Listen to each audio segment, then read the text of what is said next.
Cremation is the name given to the process of exposing a deceased body to high temperatures in industrial incinerators until there's little left except someone's calcified bones. Following the burning, the bones are left brittle, and they're actually crushed and pulverized and then contained within an urn. That's right, you might not have known that this means calling those remains ashes, which is actually a bit of a misnomer. What the deceased's family's friends or next of kin receive isn't actually the soft, powdery leftovers of a blaze, but instead a coarse, rough substance that's almost closer to the consistency of fine gravel than flakes of ash. That's because cremation ashes are actually ground up bones. Horrible. Of course, we're still going to call them ashes for the duration of the video since that's used colloquially when talking about cremated remains.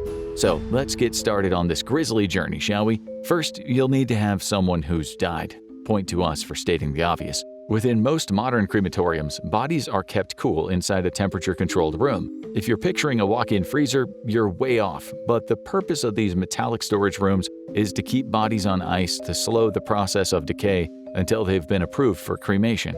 Of course, not everyone dies naturally, and some premature deaths need further investigation before a body can be sent for cremation. A coroner or medical examiner will be responsible for signing off on cremation and will need to make sure that none of the bodies that are scheduled for incineration still require examination. After all, the cops would be none too happy if a murder victim was cremated before forensics could examine the body for clues, so coroners have to be vigilant. Once a body has been burned, it can't exactly be re-examined for anything that was missed, unlike with a burial, where remains can still be exhumed. Provided the coroner is good at their job and they don't accidentally schedule Stabby the serial slasher for an early burning, while dear old Miss McGee is left on ice.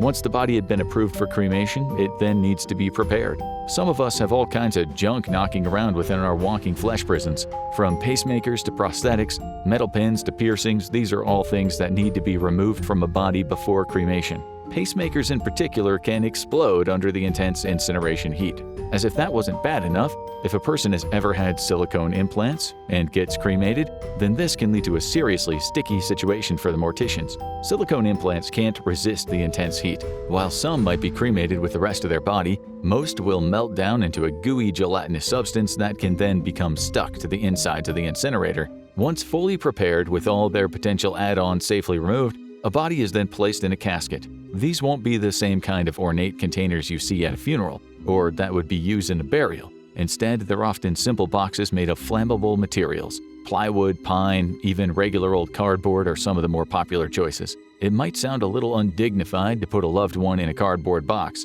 but if you've ever seen how much even a basic coffin costs, it's not hard to see why more of us are opting for cremation over burials. The body in its casket is then placed on a rack of what are essentially metal rolling pins, similar to the kind you might have pushed your luggage along as you head through security at the airport. Meanwhile, the incinerator is preheated. Yes, just like you would prepare an oven before cooking. Although we'd hope that in the oven in your kitchen, it can't reach temperatures of 1,100 degrees Fahrenheit. For anyone outside of America, that's just over 590 degrees Celsius. The mechanized doors of the incinerator will then open up, and the casket will be pushed along the roller sliding into the primary cremating chamber, which can also be referred to as the retort. The doors are sealed, the casket is then ready for the next step: fire.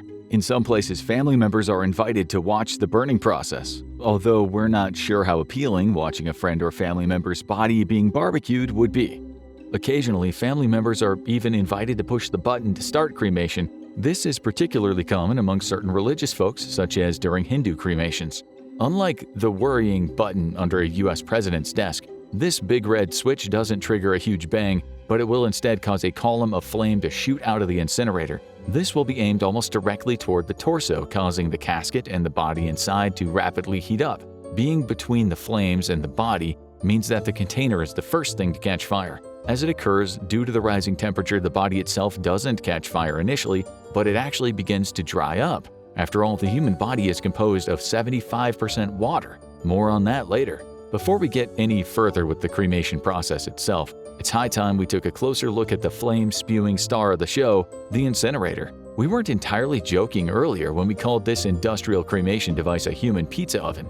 The inside of both actually pretty closely resemble each other. However, we wouldn't try to use a cremation chamber to fire up 2 large pepperonis and a calzone, even if your policy is 30 minutes or less, unless your customer likes theirs burnt to a crisp. Large enough to accommodate only one body at a time, cremation chambers can reach maximum temperatures of approximately 2,000 degrees Fahrenheit. That is just short of 1,100 degrees Celsius. Back to the burning process, and as the heat continues to rise, the body's soft tissues begin to tighten and then eventually vaporize entirely. The person's skin will become waxy and then lose its pigmentation, blister, and eventually split. Limbs can also posthumously flex or extend as the muscles within the body tighten in reaction to the heat. While this is happening in the retort, the second column of flame starts up in a secondary chamber, burning off any excess particles or dust leaving the primary cremation chamber. This helps reduce emissions, smoke, and odors released as the body gradually combusts. After all, who wants to breathe in microscopic leftovers of their dead relative floating around in the air? Gross. The skull and the rest of the body's bones are left calcified by the flames from the incinerator. There's enough heat being blasted through one of those machines that the bones can crumble and flake away. On average, it takes between 2 and 3 hours for a human body to completely burn, resulting in around 3 to 9 pounds of ash. That's between 1.4 and just over 4 kilograms. Once a person's body is completely burned, the cremation chamber is left to cool, with the skeletal remains of the deceased still left inside. When the incinerator is cool enough, the leftover bones are swept up, yes, literally, either using a wire-bristled broom or a long-handled hoe, and then moved onto a tray. The cremation staff will then have to run a handheld magnet over the bones to pick up any metal parts that might have been missed before cremation. Think of things like fillings or surgically implanted metal plates or anything that might not have been able to get to with all the, pesky skin, muscle, and tissue in the way. Any remaining metal is removed along with leftover biological matter, as these can interfere with the next stage of the process, grinding.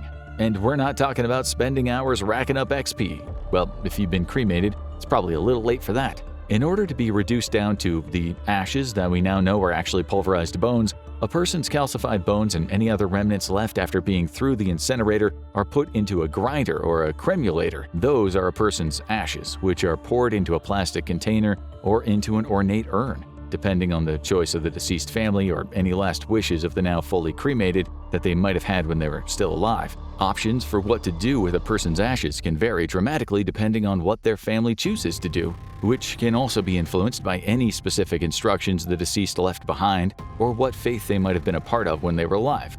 Some of us leave detailed final wishes to our loved ones in our wills that direct them on what to do with our remains. For example, famously, the remains of Gene Roddenberry, the mind behind Star Trek, had his ashes shot out into space, the final frontier.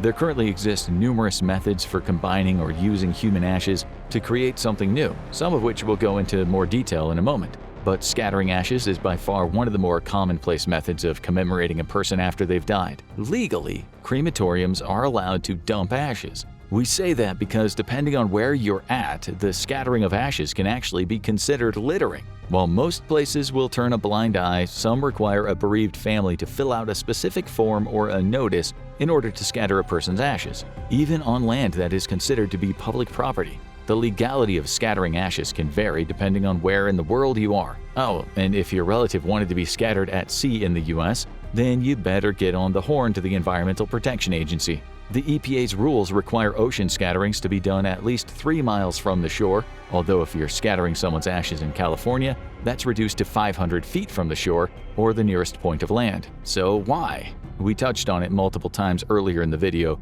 but cremation is generally speaking a lot cheaper than burial. Sadly, funerals of any kind are expensive, so many people opt for cremation to save on those costs. The average burial funeral can run you anywhere from $10,000 or more, while a cremation can often be thousands of dollars cheaper. The cost varies from state to state in the United States, but the cheapest cremation options can be as low as $650. Plus, as we're all aware, the world's resources are pretty finite. Burials require a lot more than you realize. It's not just a box and a hole in the ground. Despite how much families are willing to spend, rare wood and metal for a casket can be costly, not just on the purse strings but on the planet. You need cement to line grave sites, and on top of that, embalmed human bodies still release a lot of toxins as they decompose. All in all, it's led to cremation being considered a more environmentally friendly alternative.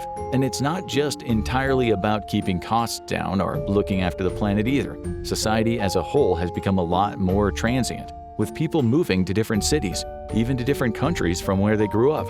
Being cremated allows the remains of a loved one to be taken anywhere instead of only being able to visit their resting place by returning to a hometown or a cemetery, which could be miles away. Cremated remains are also easier to store, and funeral directors can transport them more easily during services. But whatever the reasons people might choose or not choose cremation, we know you still want to hear some of the other funkier ways that folks might have themselves cremated. That's right, being burned isn't all that happens to a body during cremation, and as promised, we're going to outline some of the even more out there cremation methods that have been garnering popularity in more recent years. For starters, how would you like to become a tree after you die? While it might be a comforting thought for those who believe in reincarnation, it is possible to achieve this through a tree pod burial. Given that ashes from cremation have a high pH, it's not exactly the remains that are nurturing the tree, but that's why the other beneficial materials are included in the pod to prevent the ashes from damaging the tree as it grows. Oh, and that's not the only way to become a tree after death either. While it might sound like something out of a dystopian sci-fi movie, human composting is a very real thing. This one is actually an alternative to both burial and cremation, wherein a deceased body is gently transformed into a nutrient-rich soil over a period of 45 days. This can then be used by the deceased friends and family however they see fit, to nourish some flowers or a tree, even used to create a memorial garden, or be donated to conservation projects. Really makes you think, doesn't it? What do you want to happen to you after you're gone? Carbon can be extracted from the ashes and then placed inside a high-pressure, high-temperature machine that recreates the conditions found deep within the Earth's mantle.